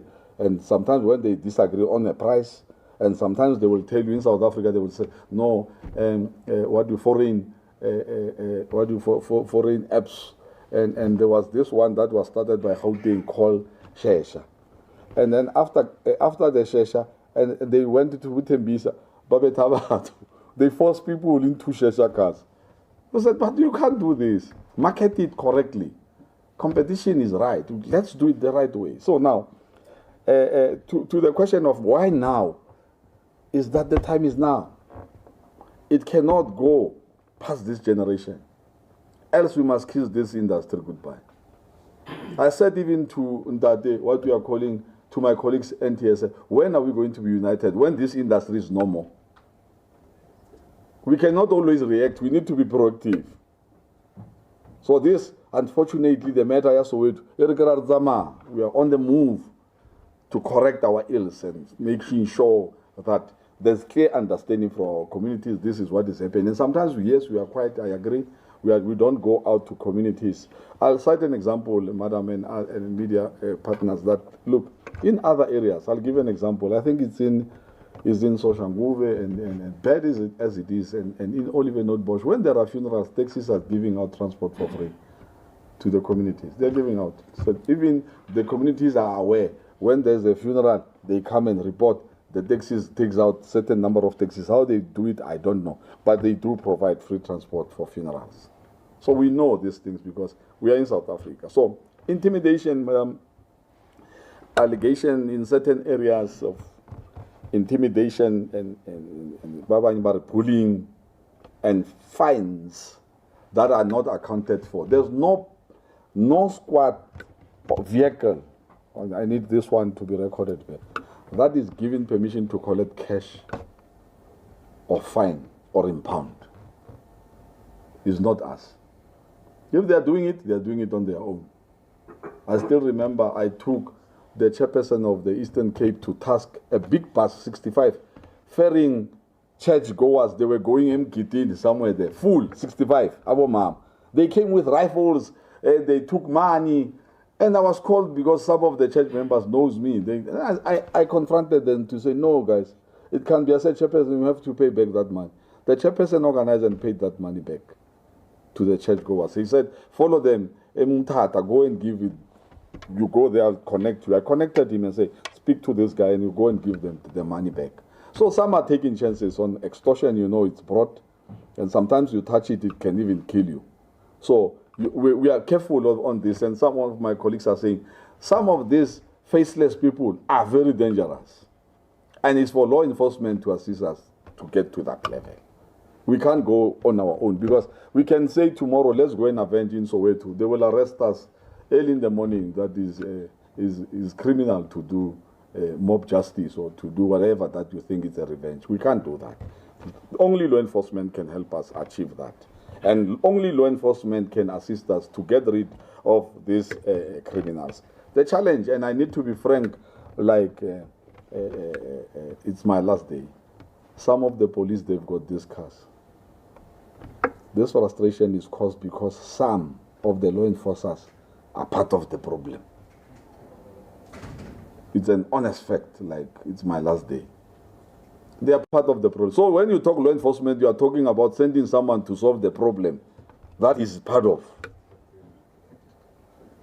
So do you think you can arrest yourself? So these are challenges that we are coming across. You look at, you report, no report that is coming to us. But there are cases where someone was shot, killed, where there's no camera, a week, and someone is arrested. Why in our case is not happening? No camera. Yeah, Maponya is worse below the lady, that's the CCV. Why in these cases, no one is arrested? Why? Nati to media partners with. This is troubling us because we don't know why people are not arrested. Well, you know it's better to be arrested and get bail and utole or no, there's no evidence, fine, but someone must be arrested. or you were there, there's evidence or no evidence, someone must be arrested. We cannot always have excuses as if there's no law enforcement in South Africa. There's law enforcement and they know exactly their duties. They've got intelligent people that can investigate cases and arrest. And they can even say on media, as much as we are saying the taxi industry from long, I don't want to count how many people were killed by the taxi industry itself. Self-hatred. We cannot continue. So the timing, yes, I agree, media. Why now? Because the time is now. And unfortunately, I'm saying not in this generation. We cannot close this generation. I'm going to elections next year. Maybe if I come back, I come. If I don't come back, this thing must stop now. So we've got now. I'm not even talking about. I'm not interested in what you call campaigning. I'm talking about the problem at hand. That it needs to stop now. Thank you. Thank you, President. Babshange, can I ask you to come answer to how far we are with the digital impempe? Can I give that to my secretary? Okay. I will introduce members of the media, the Secretary of SAMTIA, whom I acknowledged earlier, Mr. Eugene Ngwejana, to please come to the fore to give a response in relation to how far we are with the digital impempe. Please come through, sir.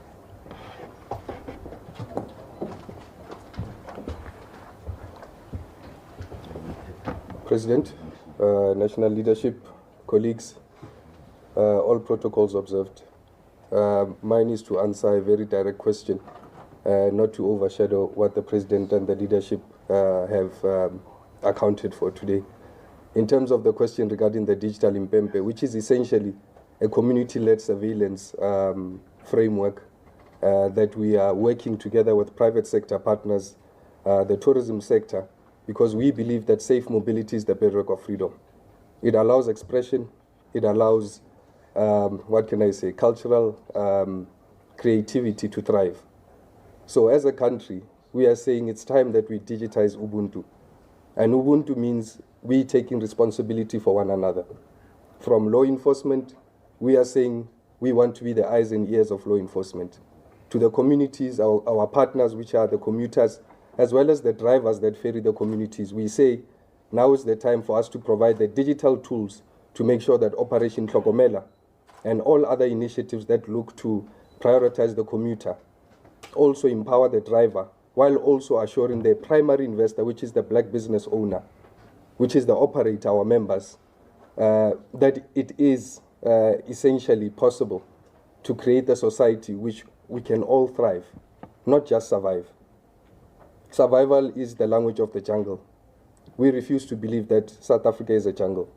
And that is why we came up with the initiatives that we have came up with, such as Operation Tlhokomela, the digital impempe solution, which is something that comes from past times. As you would know, during winter when the sun doesn't come up readily, we used to have a whistle. I myself come from a rural village. And whenever I travel to school in the AMs, we used to have a whistle. That whistle worked together with the industry. When I came from extramural activities, you go to the taxi rank, I always felt safer and closer to the taxi rank. The industry, taxi drivers itself used to represent sanity, reliability, safety. But right now, because there's a disconnect between different economic sectors, different interests, we are a highly politicized nation and we forgot to count on each other. And that is why the digital impempe solution has been brought to the fore. But in terms of deployment, we will be ready to deploy and launch our mobility, safety, and interoperability framework because we believe in an integrated mobility solution. We will be able to launch that at the end of Transport Month, the 30th of October, at the University of Johannesburg, where we will be addressing student mobility and how best to integrate the future within the designing of the future or the present that we live in. Thank you. Thank you, Mr. Ngwejana. In the interest of time, I understand, colleagues, there are some questions I saw the PRO still talking to the President that may need further clarity and understanding. So, PRO, I'm going to ask that you lead the next set. So before you come in, I'm going to take the next set of questions and then the PRO will lead us in that particular regard. By show of hands, please. Mfanelo, I've noted you. My brother, I've noted you. Are you fine? Mr. Magulego, your follow-up? Okay, Ngobi, let's start with him because you're closer. Yeah, man, I forgot one question. Previously, you were trying to push the government to give you a subsidy. Is that still on the agenda? You're still trying to get it as a... And to what extent can it help? Because this is purported to be competition for business. Thank you. Let's go to the back there where the camera operators are. Do you have a question? Okay, let's take it. Sorry, I didn't know that. Okay, thanks very much. My name is Cliff. I'm from Chakranda FM News. Maybe we should get clarity. Are you taking responsibility for the attack at Maponya Mall? Because you're saying you're going to help the family and you apologize to the community. Is this part of you taking responsibility? Thank you. Thanks, Cliff. Let's go to the back. I've noted you, Griselda. I'll come back. You did hear when I said, because I understand one part of your question was not answered where you were asking the specifics. Do you still have something else outside of that, or is it just to re-emphasize? We okay. need a categoric. Cool. Due to the assistance, Got you. We need a categoric. Got you. Are you taking responsibility for or not? Got you. Thank you. Sir? Thank you so much. It's Chekonetari from ENC. We all know that taxi drivers in most cases are bullying even the person that they are ferrying. So with all due respect, I just want to know the criteria that you're using as the organization to employ or to hire your taxi drivers. What are the things that you're looking for and what is the criteria? Thank you. Okay, thanks. Okay. Is it something else? No, it's just to go back to the channels in which people can report. Yeah. No, the PRO has noted that. Hence, I said he will come in to fill in the gaps. Mfanelo? Thank you, Mfanelo. I'm from Tembisa Online. Mine was just to reinforce the question from the colleague from Newsroom Africa, because I see a lot of people from Tembisa Online have been asking the channels where, who, and to contact. And also just to ask a question to the President. I think a lot of people in Tembisa and the surrounding, with reference to what has happened in Soweto, they were told that there's now an agreement and coexistence. I don't know if it's coming from government or who, but there was an update that says there's been an agreement, there will be coexistence. I just want to find out is there any possibility where you can recognize each other and coexist in malls, whether Tembisa, Pechikas, and Tembisa Plaza. Thank you so much. Thank you. Mfanelo's question, if I can ask for you, Chairman Mali, to note and come back because it is within your constituency in the province of Gauteng. I'll read some of the questions online, PRO, and then I'll ask you to please come and answer. Isaac Lesole is asking, the truth is the actual frustration is caused by shrinking and dwindling profits. This is caused by an overrated sense of roots because of Ikwapa phenomenon, duplicate permits by corruption at the Department of Transport, etc. What is the organization doing about building market intelligence capabilities? PRO, can I please ask you to please first come, and then afterwards we will ask the chairman of Gauteng to also follow through. Okay, thank you. In terms of the subsidy and to what extent do we think it can help the minibus taxi industry? The answer is a lot. Because one of the challenges that we are facing is the driving behavior of our drivers on our roads. This is informed by the compensation model that we use as taxi owners, and it's also informed by the financial situation that most taxi operators are in. You have a situation where drivers are chasing profits. It's not even now about chasing profits. It's about making sure that you raise enough money to be able to pay off your monthly installment on the vehicle and still for the driver to be able to take something home. So that is unhealthy, and it incentivizes bad driving.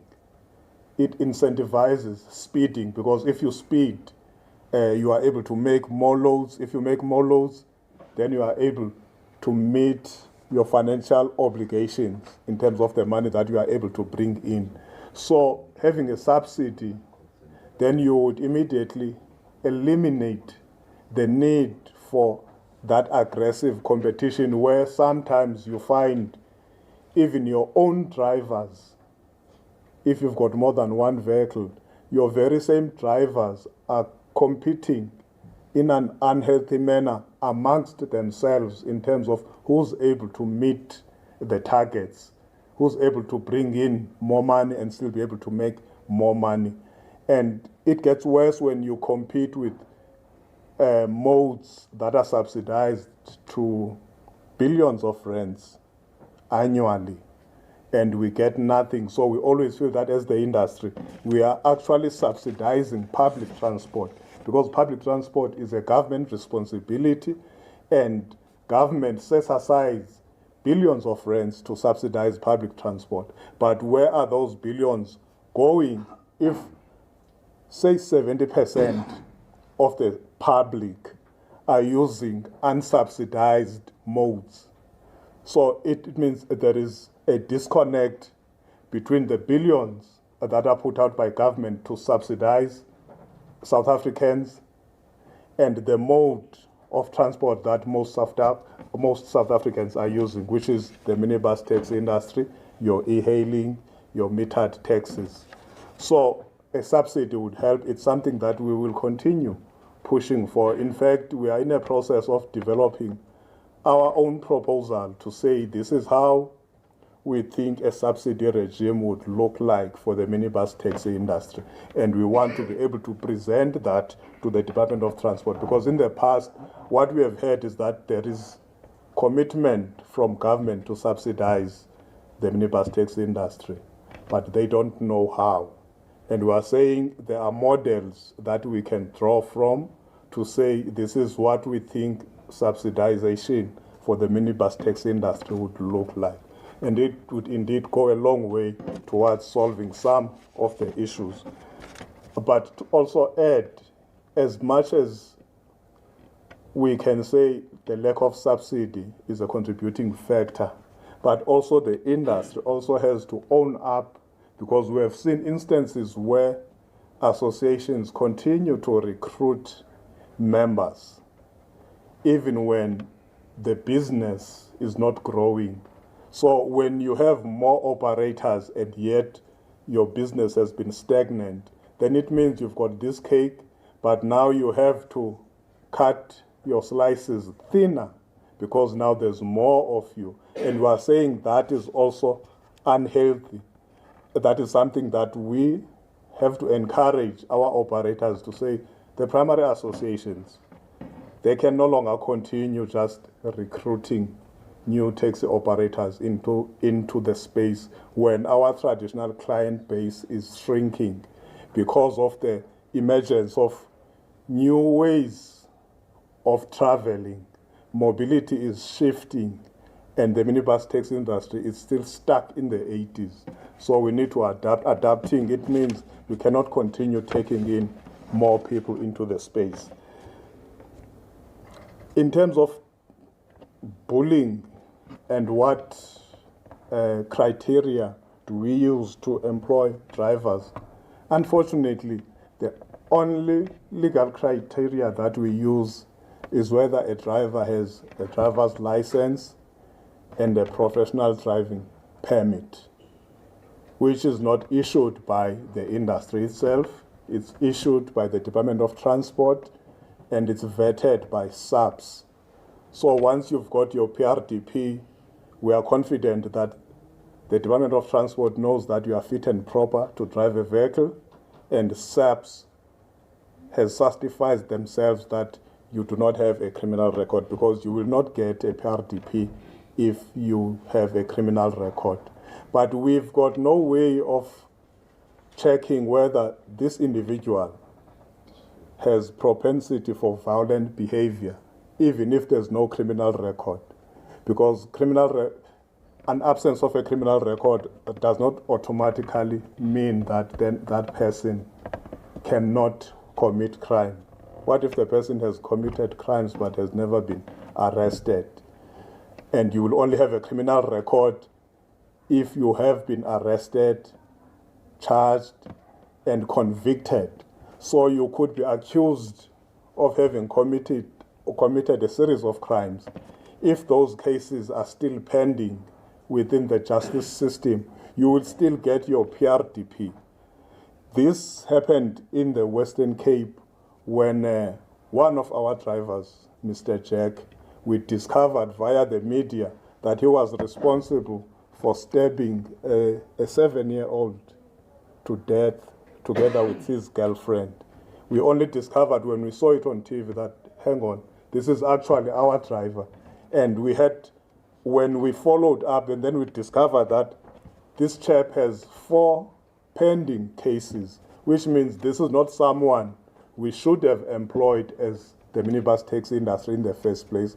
But we had no way of knowing that this person has 4 cases pending against him because he had his PRDP. So, which is why we are saying, together with TITA, one of the things that we are implementing is driver registration, driver training, and accreditation, so that we don't only rely on the PRDP and the driver's license to see if this person is fit and proper to provide a public transport service or to drive our vehicles. But it's an ongoing process. One of the challenges that we have had is that most of our operators are not registered correctly for SARS. So one of the education that we need to do together with the SARS is to educate our members, check how they are registered for tax purposes, so that the registration reflects that these are minibus taxi operators. For instance, if I was a teacher, I would have been registered for SARS. But when I resign, I buy a taxi, I start operating, I do not change how I am registered. Probably it will just reflect unemployed, whereas now I should be registered as a minibus taxi operator, which means when we do that, then we are able to contribute towards the skills development levy, which will assist us so that there is more money available from TITA to train our drivers and operators, because the amount that we get is based on the percentage of our contributions to the fund. But currently, we are contributing very less to that fund. So we need to change that. That's what professionalization and formalization will help us achieve. And in terms of reporting channels, currently it varies because there is no standardized formal way of saying if you've got an issue, this is how you report. Generally, when you have had an issue, communities, they know to go to the nearest taxi rank office and they report there if they've got an issue with a driver or these patrollers. But the challenge that we are picking up is that sometimes when they go to these primary associations offices, instead of being assisted, sometimes they are further victimized. So now they are intimidated, so that now communities now don't have confidence in those primary associations to say, if there's an issue, I can go and report at the association and the executives there will take action. So one of the things that we are saying we should be implementing is where we have got control rooms and we make it a requirement for all our vehicles to have a number that is easily memorable to commuters. this does not have to be a telephone number. This could be a USSD code. We've implemented, we've piloted this in the Western Cape through a program called Blue Dot, where there was universal branding and there were unique codes for each vehicle. And that unique code was linked to the driver, the operating license, the owner of the vehicle, and the association under which the vehicle belongs. So it was easy for other road users, even if the driver is driving badly, it was easy for other road users to actually use the code that is at the back of the vehicle and say, vehicle H111 is driving like this, and instantly at our control rooms we'll be able to get feedback, and then we'll be able to know that this vehicle belongs to so-and-so. It operates on this route, and through technology you are able to even see that at this particular moment this vehicle was on this road, it was driving at this speed. And when we link that with your digital impempe, we think we can achieve a lot in terms of holding our drivers accountable. For example, in the Western Cape now, there was a driver who stabbed not a passenger, another road user. It was road rage, and he stabbed this individual. The only way we were able to recognize is because, fortunately, the person who shot the video was able to zoom in on the sticker that is affixed at the front of the vehicle. And using that sticker, we were able to identify the association where that vehicle operates in. And once we identified the association, we were able to identify the owner, and the owner was able to identify the driver. And as a result, we were able to contact law enforcement, and we were able to contact the owner, the chairperson of the association, and the chairperson of the association and the owner actually handed the driver over to law enforcement. As we speak, the driver is still in jail. So, but it had to take that video circulating on social media for it to get to us.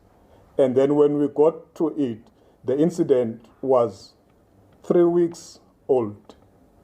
We did not get it instantly. We relied on TikTok to see there is this video trending. And then we looked, and then we followed up. So we're saying if there is universal branding with easy codes, then it makes our lives easy. But most importantly, we need to have a control room president where when people don't get joy at the associations where they are supposed to report, then they are able to report directly to us. This is where we think a collaboration between us, the Department of Transport, and law enforcement agencies, because they do have control rooms where actually this could be housed, and even if it means having stickers with law enforcement's numbers on each and every vehicle that belongs to SANTACO, so that even if passengers and other road users don't have to report to us, but at least they have easy access to law enforcement agencies where they are able to report. And one of the things that we have been saying is, if as a private individual you stop a vehicle, you take the keys, you impound a vehicle, that is not impoundment. That's hijacking. It's not impoundment. When you prevent the people from going, you take them to an office, that's abduction. It's only impoundment when it's a law enforcement officer doing it.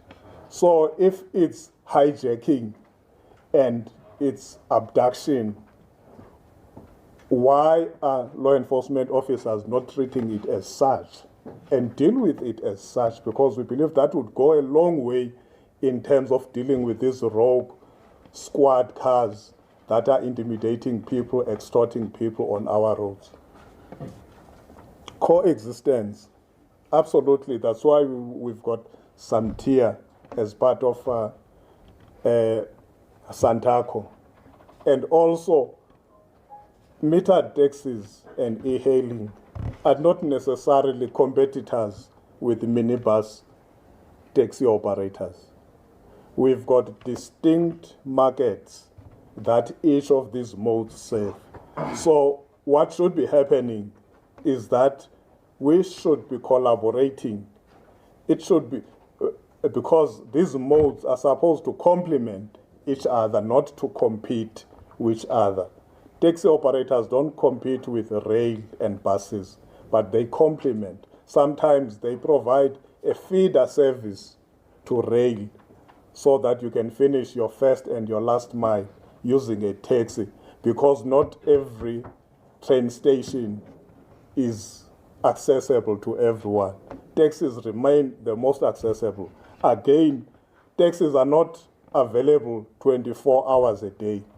There are times when you need to get from one point to another point, where even us as taxi operators, we actually use the e-hailing platforms, depending on where we want to go and at what time we want to go, and how easy would it be to use e-hailing versus your minibus taxis. So we are looking at where we complement each other. But it's not going to happen all at once, because there is still the perception sometimes from our operators where they see the e-hailing guys take as if they are taking over the work that belongs to the minibus taxi industry. Hence, we are saying the malls must have dedicated spaces so that if you are taking e-hailing, you know where to go, and if you want to use a taxi, you know where to go. In the same way that when you want to use a train, you know how to get there. When you want to take a bus, you know where the bus stop is. So we're saying the malls and the municipalities must come on board to say when there are developments, when they approve those plans, there must be a public transport plan with any development where you know there's going to be influx of people who will need transport to get there. I don't know if there's any question that I've left out. Or in terms of the are we taking responsibility? We are not saying SANTACO is responsible for the death of Ubaba Mvelase. But what we are saying is it happened within the taxi industry space. We've got SANTIA here because the e-hailing and metered taxis are part of SANTACO. So we don't define them outside of the SANTACO fold. So whatever happens within the e-hailing space, it affects us because they are part of us. And because even if it turns out that actually Mr. Mvelase's killing is related to the three groupings that are there, where you've got the locals, you've got those who are from the hostels, and then you've got those who are called Nigerians, because we understand that there's frictions there. They are fragmented and it's not healthy. Even if it turns out it's one of those groupings, even those groupings, they still belong to the SANTACO fold. So we are not saying we are responsible for his death, but we are saying his death happened within our space and we have to take accountability. But most importantly, the law must investigate and bring those responsible to book. But we cannot say we cannot assist, because if we are assisting, then we will be implicating ourselves. We are saying it's our space, we have to do something. Thank you very much, PRO. Chairman Mali.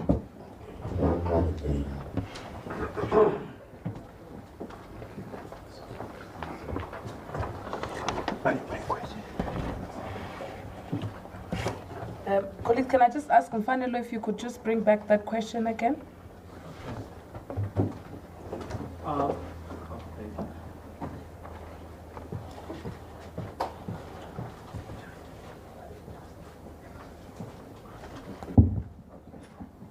Thank you, Mfanelo from Tembisa Online. My first comment was just to reinforce a question from the colleague from Newsroom Africa to say, what are the avenues for people who are affected, whether by extortion or bullying, can be used in terms of communication and reporting that. Then finally was that, based on the recent events at Maponya Mall, we are told that there was an agreement to coexist. And I just wanted to find out if, will it then be a universal approach in other malls like Bechekas Mall, Tembisa Plaza, and Mall of Tembisa and surroundings in the townships of Gauteng? Thank you. Okay, thank you. I do think and believe that in the regions of Gauteng, we've got 5 regions.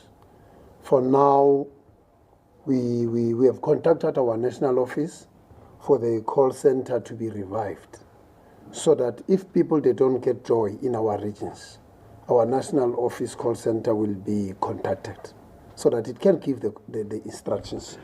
But temporarily, what we were using in the regions, in terms of the Hlokomela program, we say to the public, identify the vehicles that are giving challenges on the road as per region. If you found that those vehicles are branded name of an association, it becomes easily to go and report into the associations.